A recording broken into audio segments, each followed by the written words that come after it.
So we are chatting to a very new but very good friend of mine, Tommi. And Tommi, how are you doing, buddy? I'm good, thank you.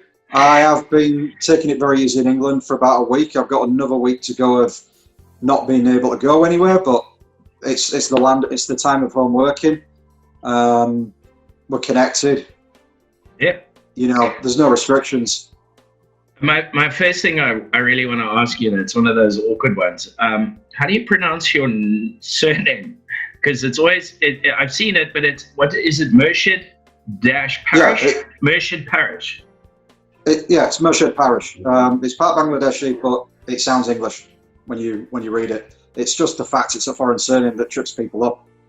Okay, so well, that sounds very interesting. Give me a bit of background about who you are, where you come from, all of those kind of nice intro things. Well, where would you like me to start? Well, you were born where and where did you grow up and all of those things, and the interesting news about your surname. I mean, mine's a German one, and I live in South Africa, so. True. Is that unusual? German names in South Africa? I'm not sure. We're a mixing pot of many different cultures, so it's pretty normal. So I'm from Leeds originally. I've nomaded around quite a lot. I've lived in, like the rural areas of North Yorkshire. I've lived in London. I've lived in various parts of, England. Huddersfield, if anybody's heard of that. And I recently came back from what was close to a 2-month stint in Malta. The surname's of Bangladeshi origin. I used to grow up thinking it was English, how it was pronounced, or at least it sounded, as a kid anyway. So it's nothing unusual for us, mind you. We do all know how to make good curry. With that aside, it doesn't really have much in my daily life. I tell you what, I invite you to South Africa once again. We'll do a curry off. We do something called a bunny chow. Have you ever heard of a bunny chow? No, I've not. So literally they take a loaf of bread, you slice a piece off the top, you hollow out the bread, you put in a lamb or a beef curry or a vindaloo or whatever in, and you eat it like that.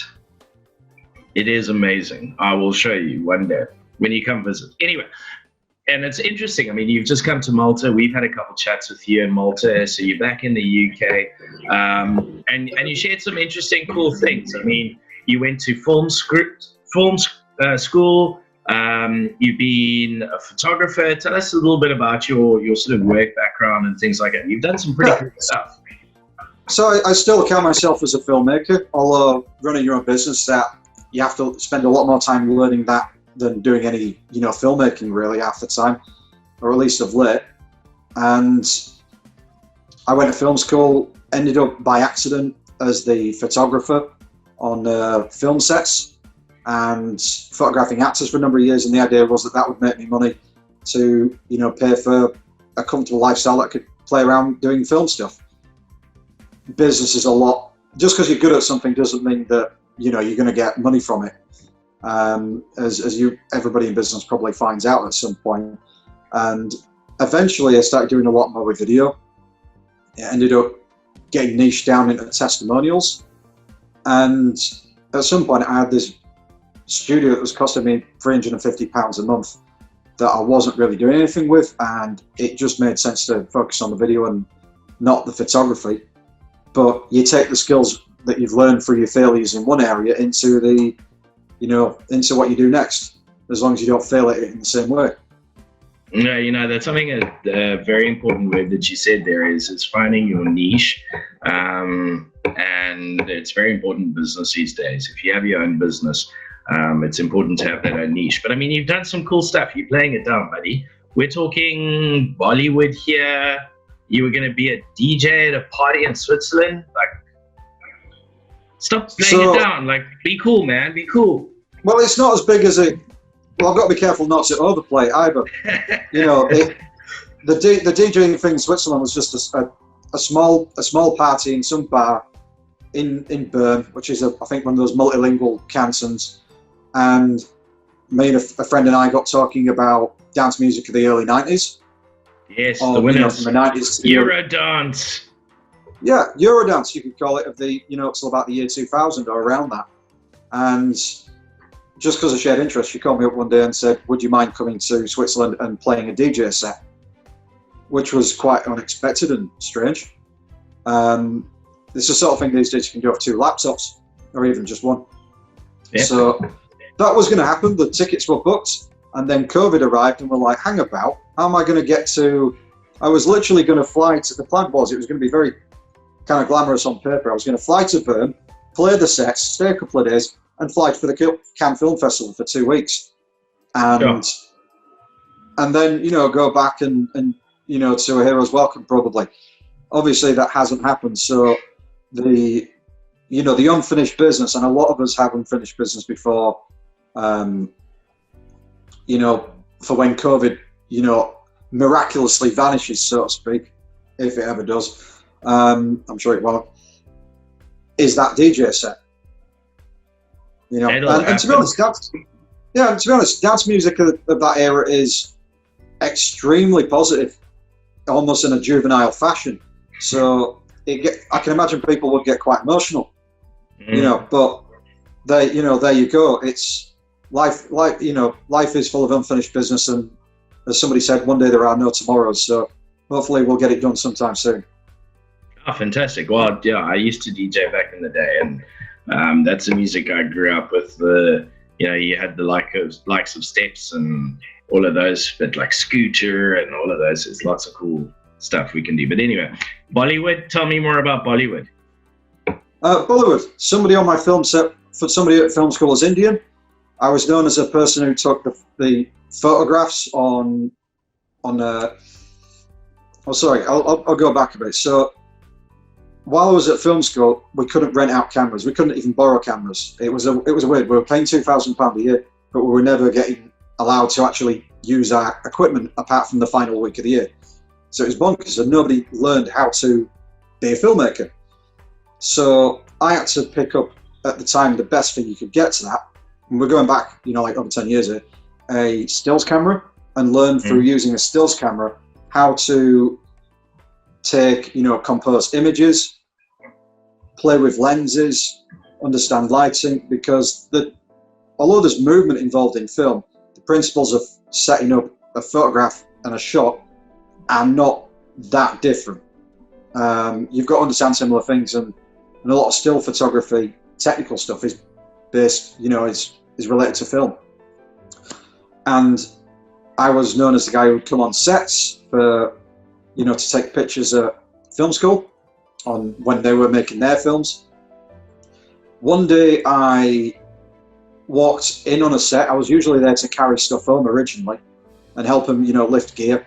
And they saw I had a camera, and on the set they were doing a Lynx commercial. So there was guys with scantily clad women, showing off that they had the power of male attraction, and they were spraying themselves with Lynx, and there was women waiting outside the door. Probably not very solid in the Me Too era. And at the time, people on set said, you must stay and take pictures of us posing with these actresses and us pointing at things and looking important and holding cameras, because they wanted to obviously show off their prestige when they graduated.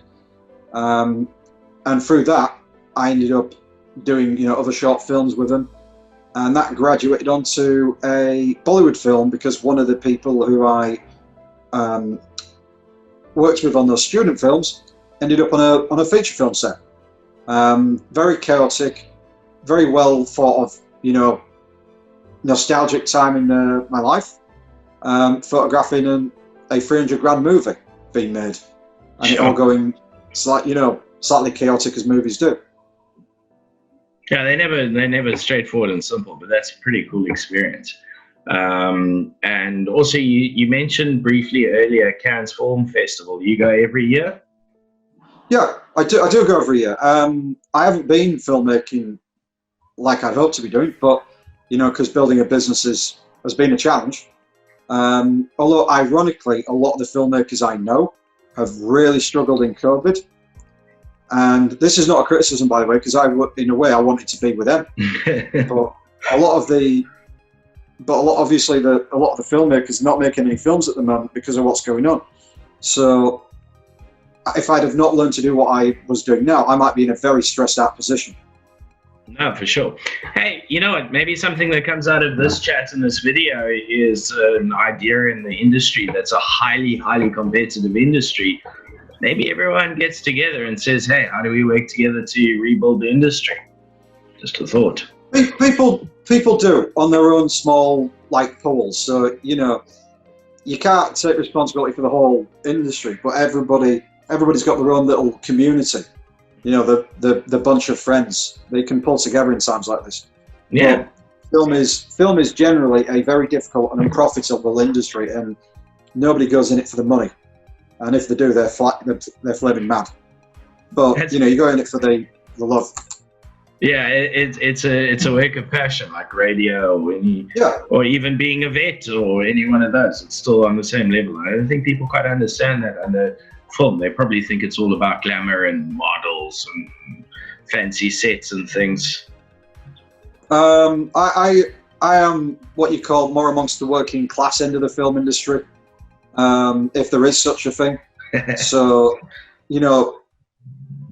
it's very hard to pretend there's glamour there, if you know what I mean. You'll see too much reality at the same time.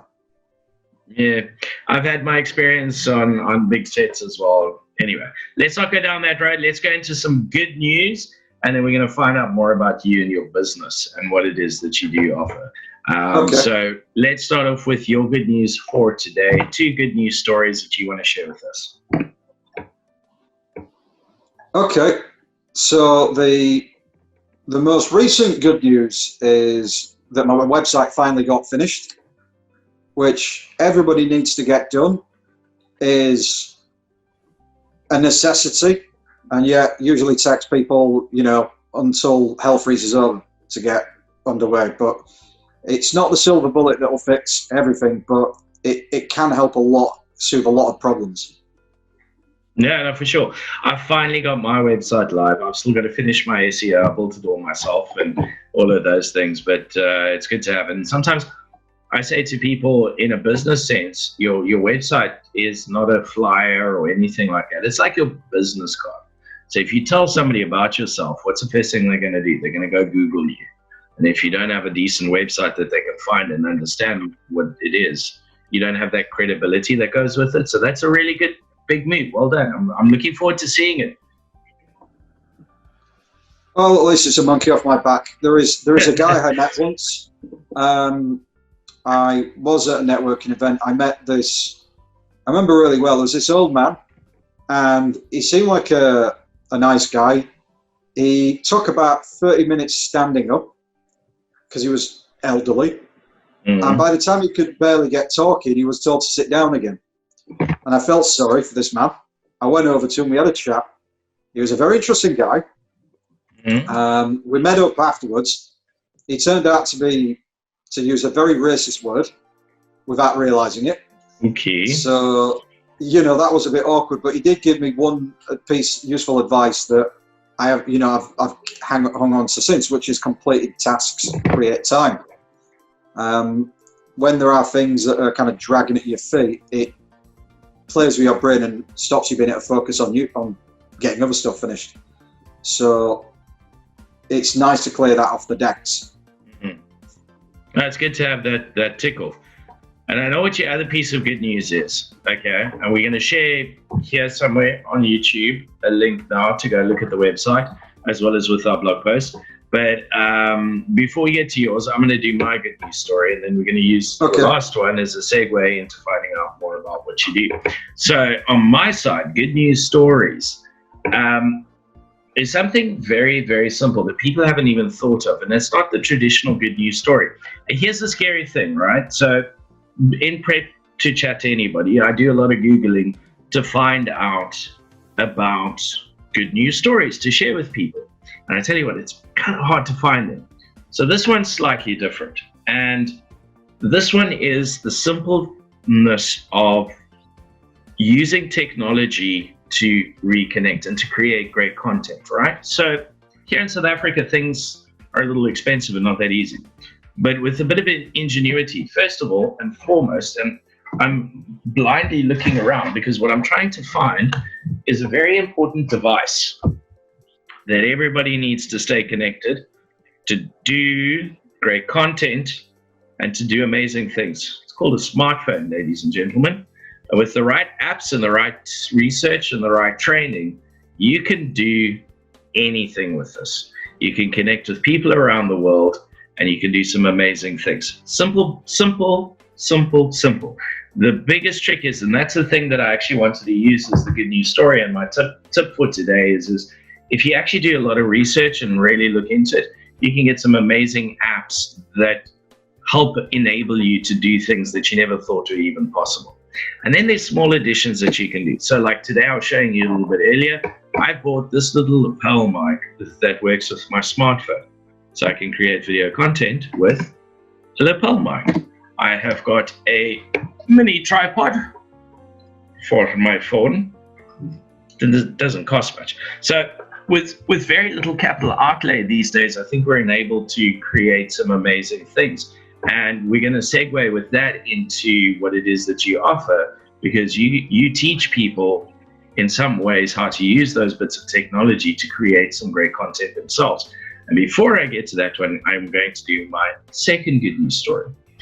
So you and I have met through a great global business network called BNI, and the importance of networking these days is great. But in the last week, I've connected with you. You've been in the UK, you've been in Malta. I've connected with somebody in the Philippines. I've connected with an old friend in Scotland. I spoke to a guy today from Switzerland.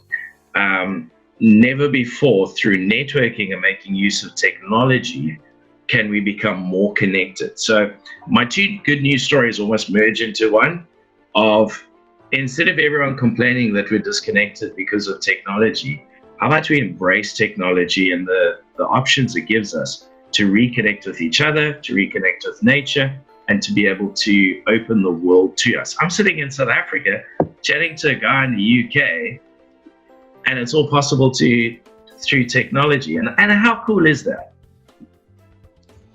I have found, dwelling upon what you said,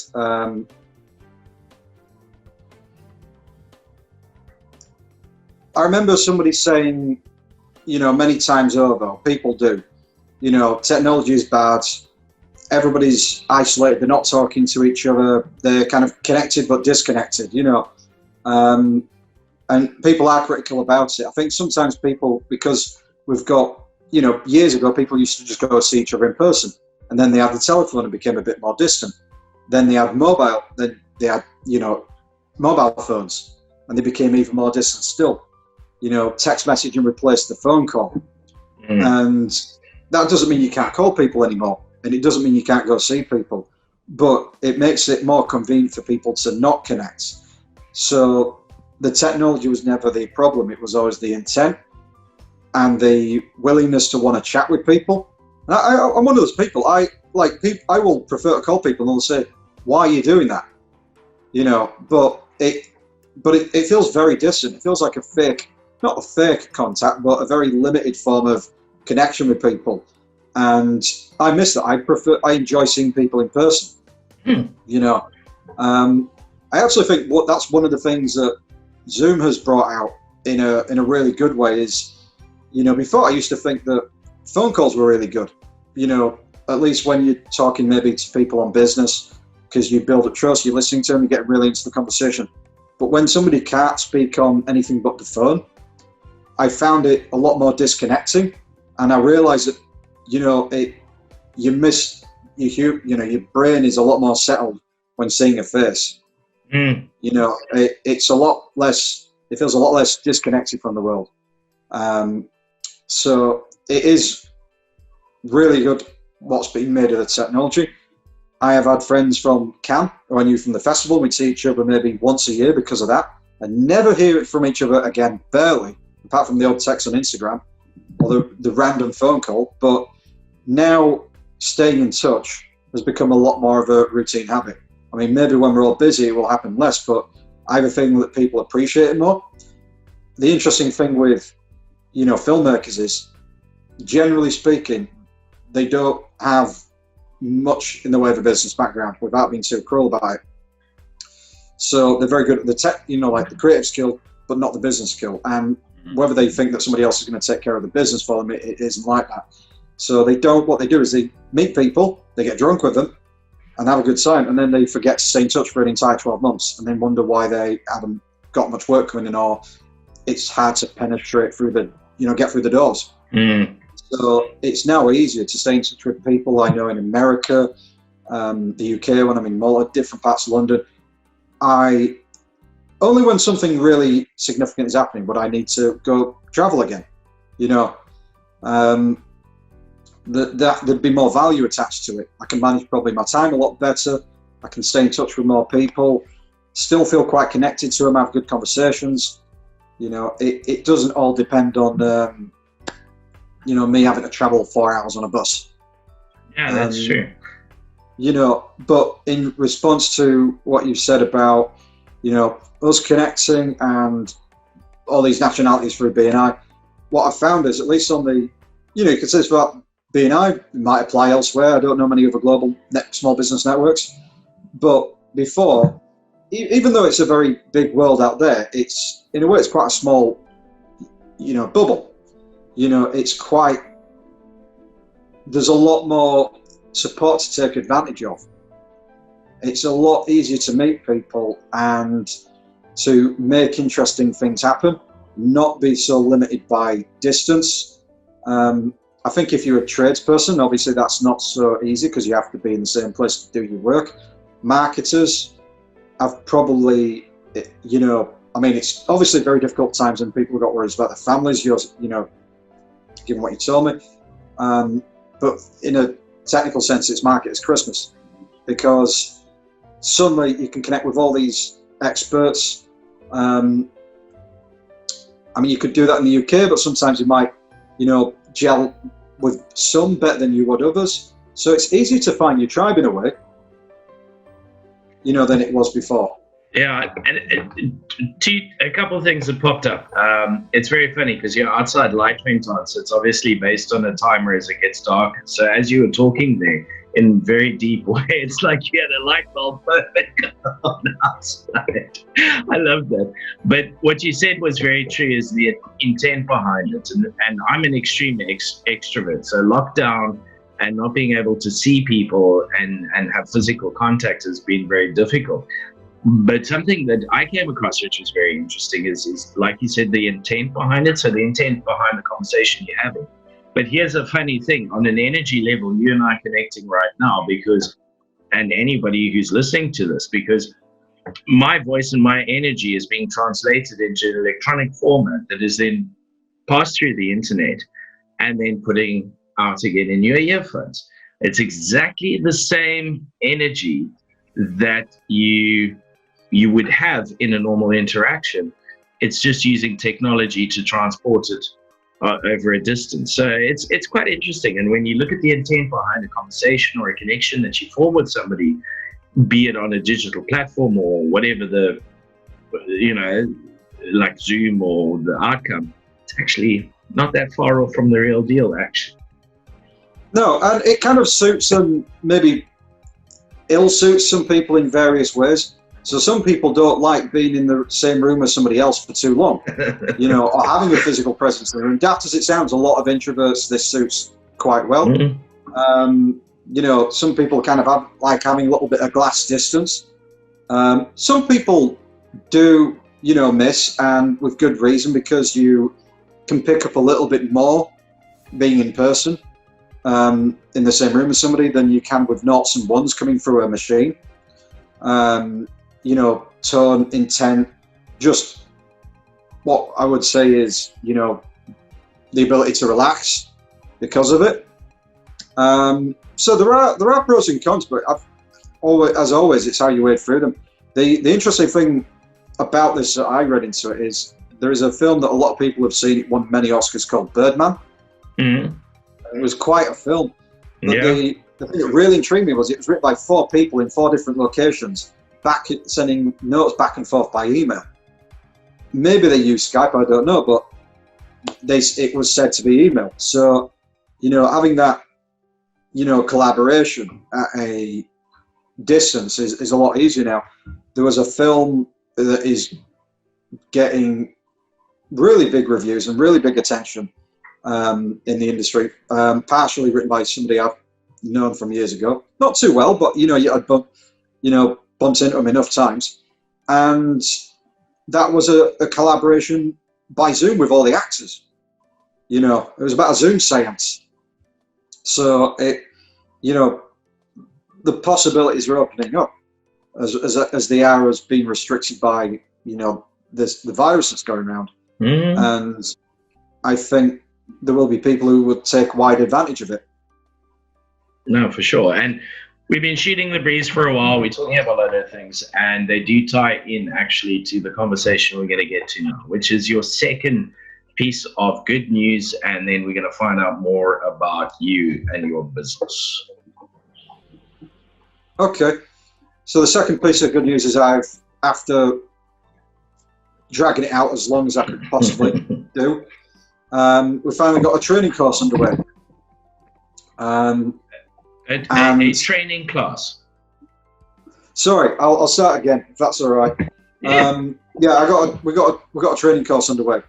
That took a long time coming, and there are people that are not going to be able to afford to work with somebody like myself, because times are tight. People just don't have the money, or maybe they're just not willing to spend because it's a gamble to them. They might feel like it's a gamble. It's like putting all their cards on the table, and people can only get burned so many times, or can risk it so many times. Mm-hmm. Their own eyes, at least. So that's given them a way to, one, see what I do, but two, actually take some, knowledge away that they can actually make use of straight off the bat. Very practical knowledge. I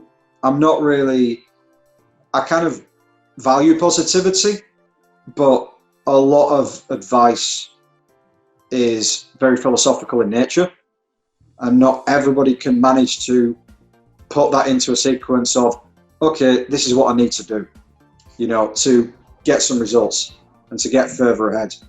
And that is what I struggle to find, because that's the way I think. So sometimes it's how you fix things is born out of frustration. No, for sure. And necessity. What's the mother of invention is in necessity. So you're doing training courses. Your business is called Vouch4Me Video. What is Vouch4Me Video? It's a play on testimonials being somebody else vouching for you. Okay. So somebody saying a good word about you, that's vouching. And that's why we got it. Okay, so what is Vouch4Me Video do? It makes testimonial videos of people's clients. So it films people's, long story short, it films people saying nice things about you, and then you use that to get more work and money. And it also trains people on how to do the same thing. And something like that is vital. I mean, even if you just scroll through your Facebook feed, and maybe my settings are just wrong, but most of all I'm seeing is I need somebody to recommend a plumber or whatever. So you get those kind of testimonials. But the testimonials and content of testimonials is very important for the likes of your social media channels, your digital channels, etc., because when somebody hears about you or you do lead generation and they come to you, it helps a lot. In actual fact, one of the reasons why you and I connected is because of a testimonial I had on my website. I remember our first conversation was you saying, well, X, Y, and Z person said that about you. I've met them. They're pretty decent people. The fact that they've asked for you, let's have a chat. And here we are today. Yeah, I mean, that was part of it. I also pick up on people's energy as well. So that was part of it too. I like to link up with marketers. no two marketers have helped the same people in exactly the same way. And what I'm increasingly finding is that, I mean, this is borne out by other mentors that have advised me, but it turns out to be true. It's people don't really care who your favorite marketer is or who you're recommending. What they want to know is, did they do anything, you know, useful for somebody like them? Mm. You know, and if you can telling a story about how somebody helped a similar person get somebody in the room, so it's a lot easier to talk to 10, 20 marketers for me, because they've all got different stories.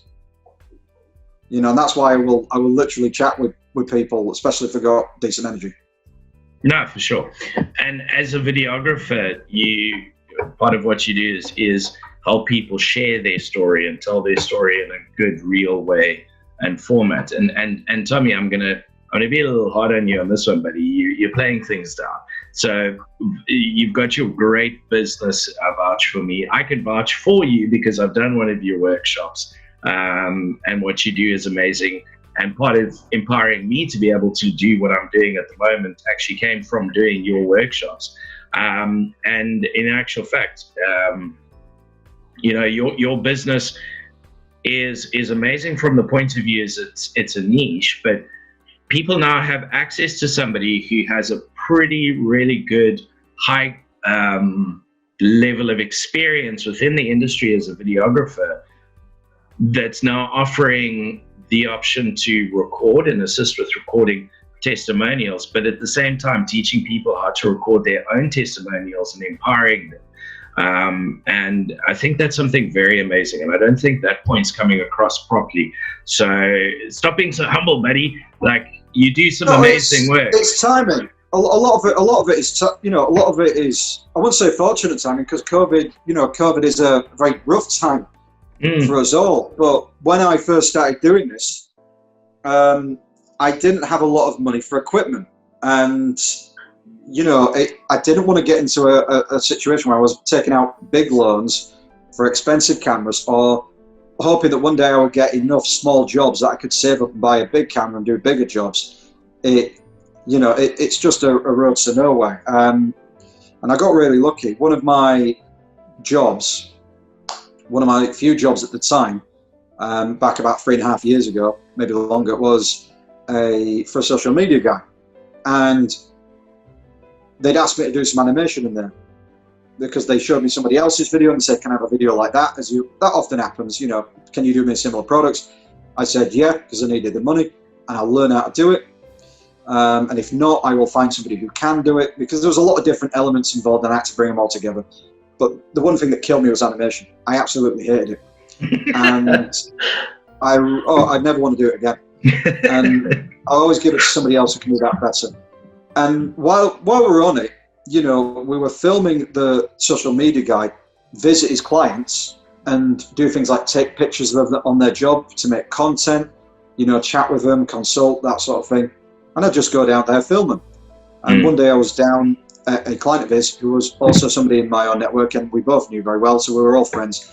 And I said to him, just for a laugh, so why did you pick him to do your social media? And he goes, and he does this thing, he strokes his chin like Ming the Merciless. And I, without really thinking as to why, I just hit the record button. I thought, could be useful, don't know.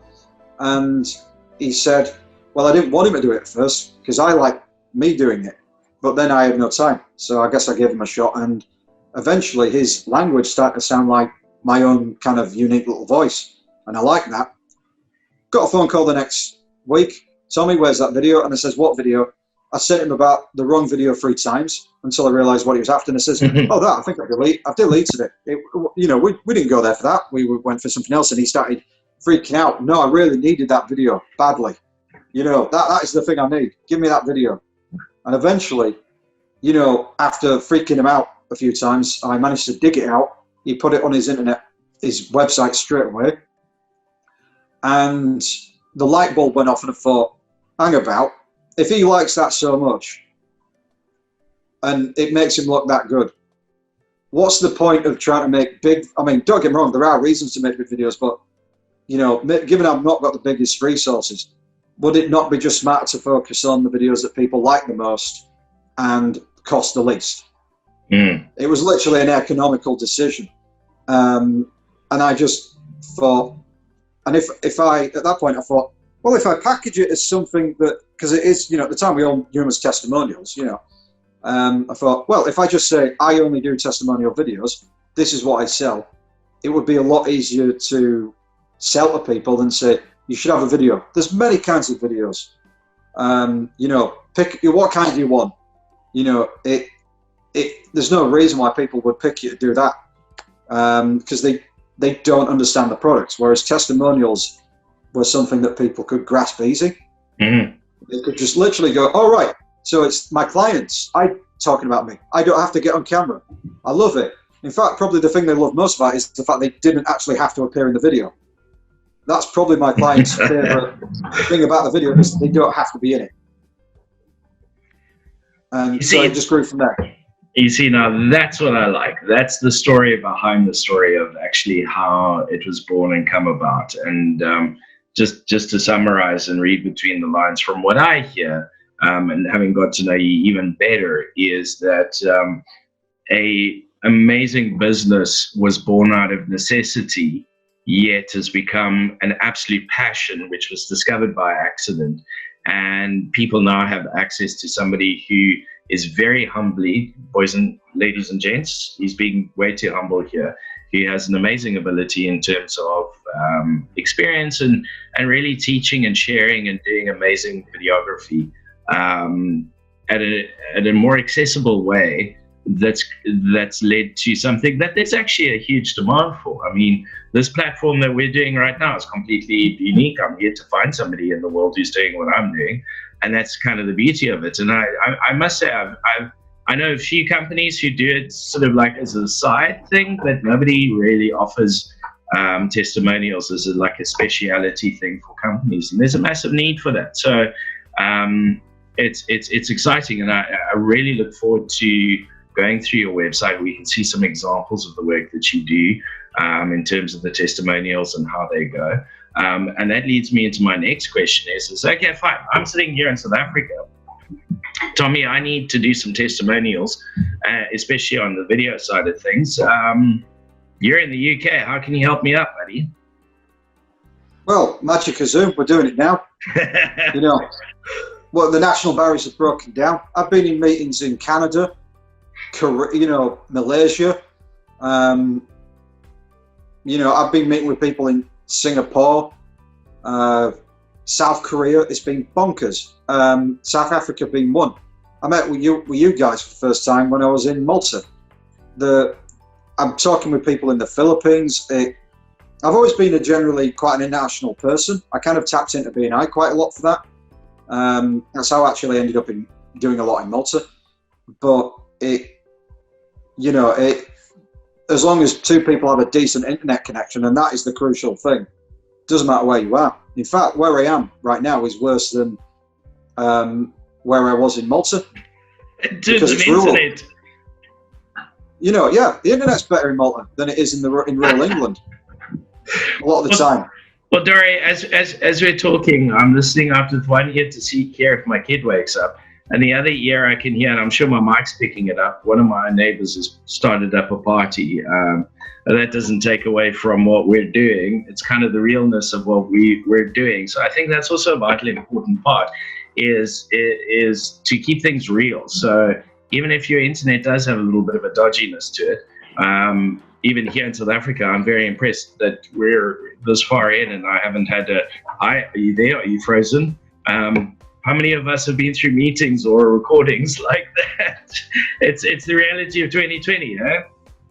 Yeah, you can check. Although, to be honest, it what do you call it? It distracts people if the video quality is poor. So you're having to do more work on the quality of the feedback to overcome that. So it's always better to start with a good internet connection and actually check with people first what they've got. You can, you type in fast.com or Google speed test. You can always get a check to see how well they're doing. Realness is an interesting thing because we could say that as gospel, and then somebody will say that's nonsense. I think it's more about who you're aiming for. If your clients or the people you want to work with are in the FTSE 100, or the likes, then they're probably going to want to see everybody in tailored suits and Swiss watches and shot like it was by Ridley Scott. Maybe I'm exaggerating here a little bit, but that they're going to want to see the expensive gear rolled out, or at least the professional equipment on display. You can do fun stuff with cheap cameras, and don't get me wrong, but they're going to expect a certain touch of class technically in there. Yeah. And part of the reason for that is they want to see that you've got actually the money to invest in it in the first place. They want to see that you've got the resources to spend on a video, which is a bit mad. Whereas, on an SME level, a lot of people have been burned by big companies. So when you're dealing with other small or medium businesses, or people or firms that haven't got that large yet, but they're not small necessarily.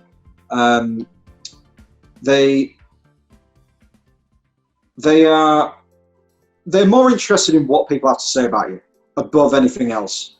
That you can get away with is the wrong word. They will happily suffice many times with a Zoom video, even if it's not fully, sharp, as long as the feedback you have to, put in front of them is off the charts good. So it's more about what your clients say about you. Yeah, it's more about what your clients have to say about you, and that's the thing. If you shoot it on the most expensive camera going, and you shoot something on a Zoom call, if the testimony, the feedback is dire, it doesn't matter what you shot it on. If the better feedback was on the Zoom call rather than the expensive camera, they'll want the Zoom call all day long. Yeah, so I can't help myself. I'm slightly a very cheeky person. Big business, and everybody is changing. Come join us on the dark side. And it is, in my opinion, the SMEs and everybody who are actually trailblazing and adapting faster than your bigger companies who stuck in their ways. And we definitely can lead with innovation from that. Whether it's in the context of doing your videography or courses, or me doing my marketing consulting like this. We're the guys that are really who trailblazing things ahead, and we might not have the budgets you got, but we've got the goods to produce. Well, you touch upon something interesting, and I read this in a book by Tim Ferriss. He collected all the tidbits from his podcast interviews, the golden nuggets, and put them in one book, and that was Tools of Titans. And somewhere in that there I read this comment by somebody about a Japanese guy, and it stated that every time a company grows 3 times, it has to kind of reorganize its practices to cope with the new amount of workload. But the bigger companies, they tend to reorganize. They tend to reorganize 3 times more than they need to do. They tend to have they tend to be messing around with things more than they need to be. They tend to have usually more tiers of management than they need to. And I've probably said that wrong, but the end result is that a lot of the larger companies, like you say, they're too big to reorganize and change things around. It's ironically, it's like looking at the UK and Malta. The UK is a grossly centralised country. All the decisions are made in London, and all the local little councils don't really have much of a say. And when something happens in the northeast of England that's going on, let's say with COVID, it's very slow that anything gets done. Whereas smaller places, for all their lack of resources, if they want to change something, they can change the whole country a lot quicker. And it's a similar thing with businesses. The SMEs are not stuck with, so many consequences of having to change things around. And which means that when they need to do something or they need to adapt in a crisis, they can. Whereas all the big firms, they're actually, collapsing or struggling. Well, not collapsing. They're struggling to deal with the problems. Yeah, it's funny. I've been watching and doing a lot of work in the news, and your SMEs are struggling, but the bigger companies seem to be struggling the most. Anyway, we digress far too much. Tommi, we've chatted. I'm watching. I dig your vibe. I like what you're offering. I need some testimonials done. How can you help me, and how do we do this process? That's a pretty wide question. So you'd have to tell. No, take me through the process. I'm going to contact you because your contact details are going to be available here somewhere. Okay. And so, how does this work? If it was you, and because it's a cliche, it's everyone's different, but everyone's at a different stage. Some people, they have people lining up through the door to say, "I will give you a testimonial." I'll give you an example. People who make wedding gifts, or musicians, it's not that hard to do. Maybe a bit harder in COVID, but you know what I mean. And when you're maybe somebody like a lawyer dealing in litigation, and it's very sensitive cases, or maybe a therapist with pretty stressed out patients, it's very hard to get a testimonial. I'm not saying it's impossible, but the circumstances are different. You might not have so many people lining out for the door. Yeah, there's legal implications and things like that. Yeah, I get that. Yeah. So everyone has a different situation. With that said, if I was talking to you, a marketer, an SME, I would first get you to discuss which clients love you the most. Some people want to make sure a certain demographic is represented, but I would always focus on who likes you the most, because gratitude will sell you more than anything. That being said, if you have like 10 men and no women, that might be a problem that you might need to address. That's when you talk to a business development consultant or something. Yeah. So you find out who likes you the most. Then you'd ask them for the testimonial. There is a specific way of doing it. I'll go into that another time, but you ask them for a testimonial. Some will agree, some will not. Those who don't agree, as a colleague of mine, a friend of mine, George Fedossi, a coach in England, would say, at that point, you ask them for a written testimonial, and they'll more often say yes because they've turned you down once. When that's done, you give them to somebody like me, or if you're doing it yourself, you arrange, I arrange a time, or you arrange a time for them to, do the testimonial. You tell them that they're not there to sell you, they're just there to give their opinion. And then you set up a Zoom call, you have it recorded, you get the feedback, you ask the questions. Questions are the key thing. People don't know what to say about you unless they know the context. So questions give context, and people can give you good answers afterwards. And then you take the footage and you chop it up and then distribute it. Okay. So there's some key things that I picked up in that. Because that's one of the beauties of life. Not one single person is exactly the same as me. One's not exactly the same as you, or businesses are just all as unique. So basically what you're saying is somebody can contact you, and you first find out more about them, their industry, where they're coming from, and provide a customizable solution for them, be it you recording the testimonial and the content that they require for them, or you empower them to do so themselves moving forward. Is that it? That's right. Hear correctly? Yeah, you did. In a nutshell. In a nutshell.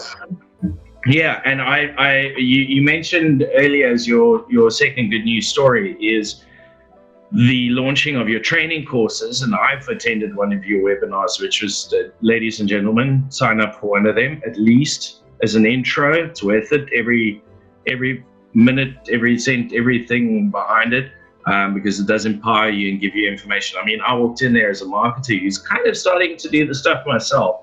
So I knew a few of the things, but I learned a heck of a lot just in that webinar alone. Bang, we just got a testimonial. But anyway,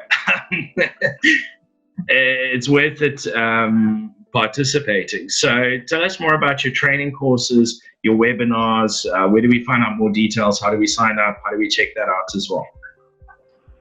Well, I've got one coming up in about just under a month. I'll be pinging details of that soon. We just got to set up, get a few things tied off. About the courses themselves, not everybody's got the money, and to be honest, not everybody wants to spend the money without dipping their toes in the water and finding out what it's all about. And as much as anything, it's a bee in my bonnet that people don't take their online presence very seriously, and yet they will spend all sorts of time and money marketing themselves in other ways. B&I is one of them. They'll go, trying to get referrals. They will drop flyers. Maybe they will spend money on SEO. They'll spend money on pay-per-click. They will phone people right, left, and centre to get sales. I've done that. They'll do all this stuff.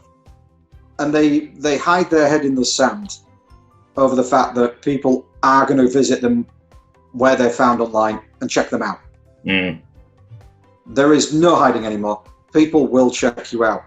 And if what they see about you is not flattering, or there's nothing at all, then why would they go with you and not somebody else who's got a better reputation, or at least has more to back them up? We can sell ourselves, but our customers sell us more. So it's not, I've been sometimes presenting it as a nice to have. It's a have to have. It's an essential. Because otherwise, why bother? Yeah. You're kind of throwing mud against the wall and hoping something sticks. Well, that brings me to another thought, actually, and another thing I didn't even realize is actually it forms part of your general online reputation management, and it is a vital key part of it.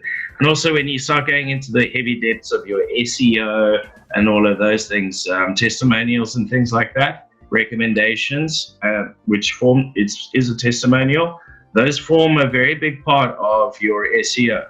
So if you get a video testimonial done with Tommy, and you upload it onto your site and you do the SEO, the search engine optimization, where you tell your search engines that it's a testimonial, that you now got testimonials on your website, it's another piece of the pie that is your algorithm that gets you seen when people look, and people look for you. And if you do it properly, that comes up first, and first impressions last. I mean, when somebody looks online for you for the first time, you got 7 seconds, ladies and gentlemen, to get their attention. And if the first thing they see is a negative, or the fact that there aren't testimonials about you, there's a lot. It comes down to conversion. Yep. That, we use a lot of words that sound a bit big, and reputation is one of them. Don't get me wrong. There's a book I read once by a couple of guys who used to work in Ogilvy's office, and it was something about just how to write properly. And funny enough, one of the things that always stuck with me is that 3-syllable words are quite vague in nature. Shakespeare himself hardly used them at all, and it doesn't really tell you anything a lot of the time, so people find them suspicious. Reputation might be one of them. Don't get me wrong, I know it's important, and sometimes there's no alternative, but rather than throw up a load of jargon about it, essentially you're meant to convert people, whether you're meant to get them from being leads to people who are buying from you, and I'm trying to find the right words to put it in. But there could be a person you met at a meeting. There could be a website visitor. There could be a referral from somebody in your network. There could be a leaflet you dropped, as I said. All these things, at some point, you're going to have to convert them. Getting the lead is not going to get you the work. They're not sales. A lot of people have kind of this, I think it's a dopamine thing, like the feel good. Oh, I've got somebody interested in me. I'm validated. Great, I did some work today. and nobody buys from you, it doesn't put money in your pocket and means nothing, really. So a lead that doesn't convert is just worth nothing. Basically, what you're saying to me, Chris, is you're over contemplating it and selling it as a marketer. Here's the basic truth: it forms part of your conversion into a sale. Simple. If you got it, people will see. They'll say, we get it, we understand. Other people are vouching for them. It forms part of your credibility. It puts people at ease. It puts that more trust there straight away, and it just helps you get that sale. So basically what you're saying to me is, Chris, stop talking a bunch of marketing waffle. It just does. It's part of your lead to sale process. Simple. I wouldn't be that brutal to you, Chris. Come on. I'm not that bad. Best way is fuel. Best analogy is fuel in the tank, right? Trust is fuel, right? And everybody's got a different destination. Some people, when you meet them, they want what you do straight away. They like it, they're ready to buy, they've got the money. Some people might have the money in 6 months. Some people might not be interested in a year, right? When you meet them, they're at different stages.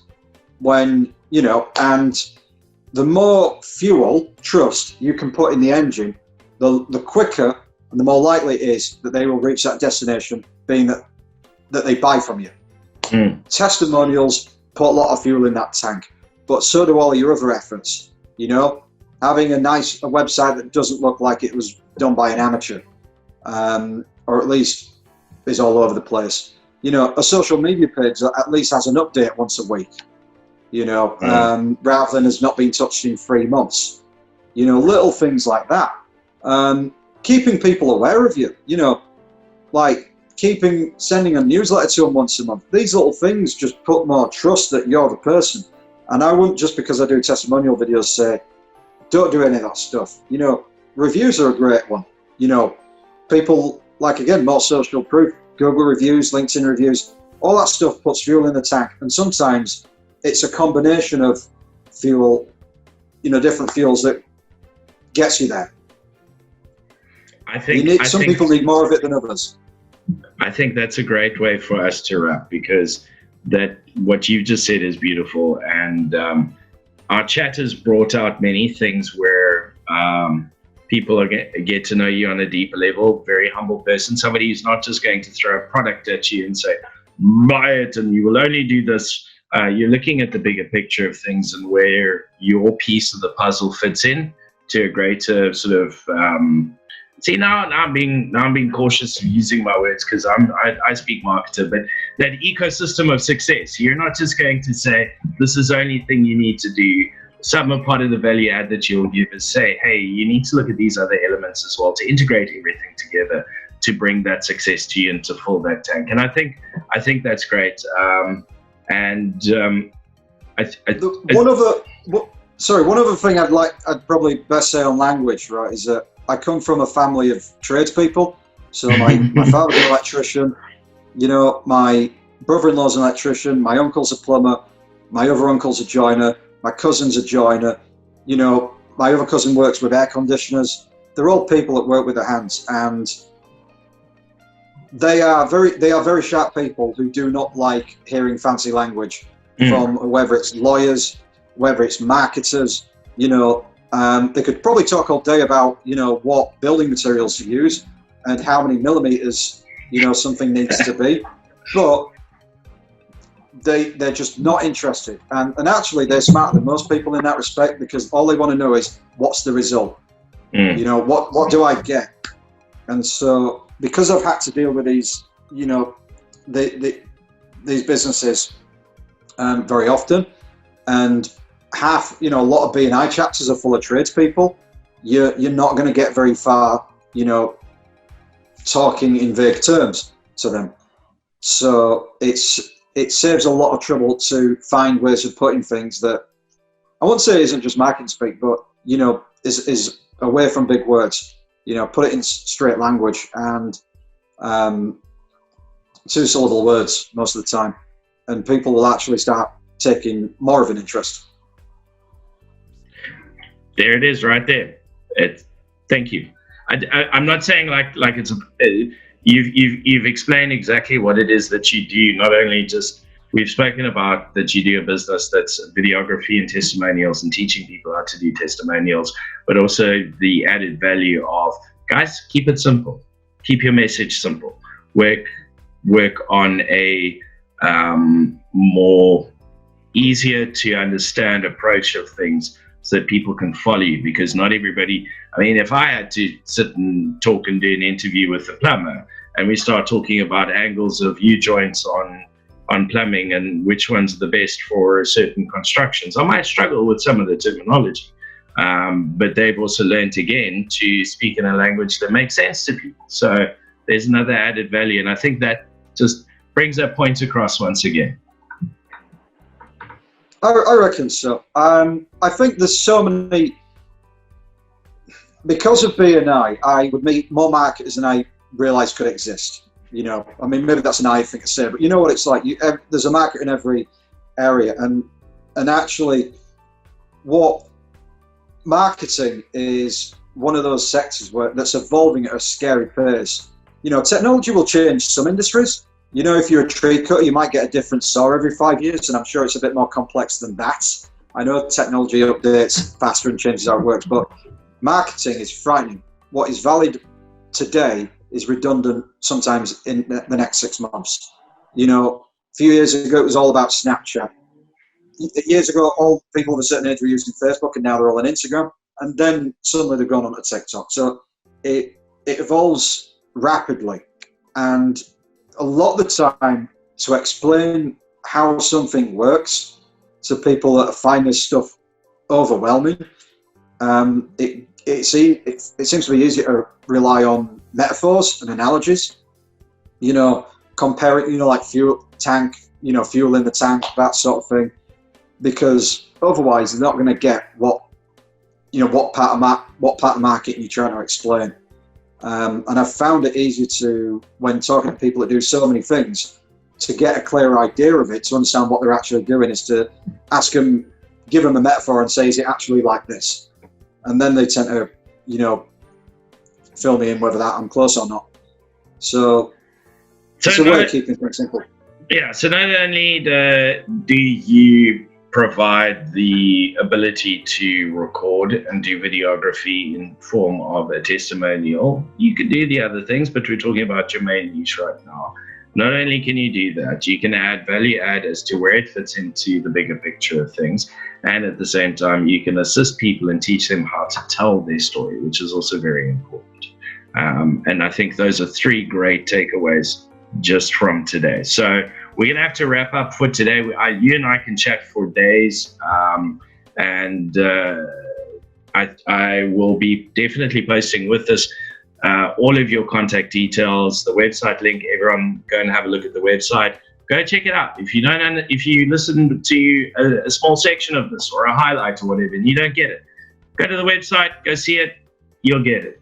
I highly recommend, I really do highly recommend attending at least one of the workshops. And as soon as your courses are live, I will add it to this post. So there will be a link somewhere. You will find it. It will be easy to see with a call to action, and connect with Tommi, and he will give you what you need to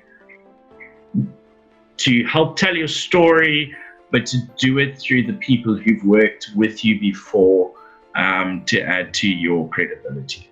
And I think that's a nice way to summarize it. And we just get a thumbs up.